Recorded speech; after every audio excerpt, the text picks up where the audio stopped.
साल 2017 में ऐसा पहली बार हुआ था जब सऊदी के किंग सलमान बिन अब्दुल अजीज अल सऊद के कदम इंडोनेशिया की धरती पर पड़े थे। सऊदी से इंडोनेशिया आने के लिए किंग ने बोइंग 747 का इस्तेमाल किया था और इस प्लेन में 600 लोगों के बैठने की जगह होती है, लेकिन इसे किंग के लिए मॉडिफाइड करके बिल्कुल उसे महल की तरह बनाया गया। यही नहीं, किंग के साथ आने वाले 1500 लोगों के काफिले के लिए 36 अलग से प्लेन बुक किए गए थे, जिसमें इनके खास लोग, फैमिली, नौकर चाकर और मंत्री शामिल थे। ये सब कुछ तो कुछ भी नहीं था। किंग सलमान अपने साथ सऊदी से 506 टन का सामान साथ लेकर आए थे, जिसके लिए 7 प्लेन अलग से बुक किए गए थे। अब ये किंग है तो इनके शौक भी रॉयल होंगे। इनके इतनी भारी भरकम सामान में 2 तो मर्सिडीज बेंज S600 लिमोसिन और 2 इलेक्ट्रिकल लिफ्ट शामिल थे और इतने सारे सामान को ढोने के लिए 572 वर्कर्स अलग से लाए गए थे। इनके नखरे यही खत्म नहीं होते। ये जहाँ भी जाते हैं अपने गोल्डन एक्सीलेटर को साथ लेकर चलते हैं, जिसे देखते ही पता चलता है कि सऊदी के किंग की एंट्री हुई है। रशिया ट्रिप साल 2017 में एक खबर हर न्यूज चैनल की हेडलाइन पर चल रही थी और ये खबर थी रशिया ट्रिप के दौरान सऊदी के किंग सलमान के गोल्डन एक्सीलेटर का बंद हो जाना, जिसके बाद किंग को अपने नाजुक पैरों से प्लेन से उतरने का कष्ट करना पड़ता है। असल में किंग यहाँ रशियन प्रेसिडेंट पुतिन से मिलने आए थे।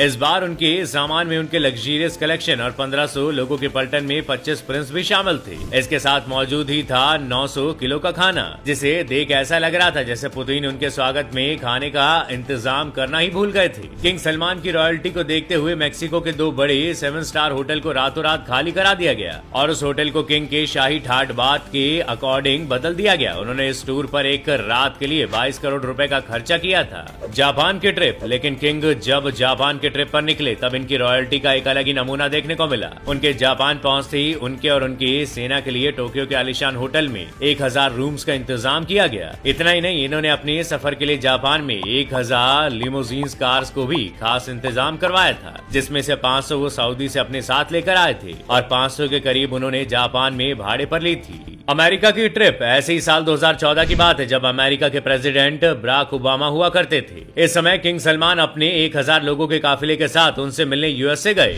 और यहाँ भी इनके रॉयल एंट्री ने काफी सुर्खियां बटोरी। उन्होंने यूएसए के 222 कमरे वाले 4 सीजन होटल को बुक कर लिया और इनके बाद तो इन होटल की किस्मत ही चमक गई। इस पूरे होटल को किंग सलमान ने सर से पांव तक अरेबिक लुक में चेंज करवा दिया था। वॉशिंगटन डीसी के इस पूरे होटल को गोल्डन कलर में तब्दील कर दिया गया था। इस होटल के मेकओवर में बिस्तर से लेकर बाथरूम सभी को गोल्डन कोटेड करवा दिया गया था। यही नहीं, किंग की शान में कोई कमी ना आ जाए, इसके लिए होटल के पुराने सभी फर्नीचर को हटाकर किंग के लिए गोल्डन फर्नीचर लगवाए गए थे। आपको जानकर हैरानी होगी कि इस होटल को मेकओवर देने के लिए ये सारा गोल्डन सामान सऊदी से सफर करके किंग के साथ अमेरिका लाया गया था। इस होटल के सभी फ्लोर्स पर किंग के लिए रेड कारपेट बिछा दिए गए थे। ये तो कुछ भी नहीं था, किंग जब होटल में एंट्री कर रहे थे उस समय पार्किंग से लेकर होटल के गेट तक भी इनके लिए रेड कारपेट बिछवाए गए थे ताकि किंग के पैर गंदे ना हो जाएं।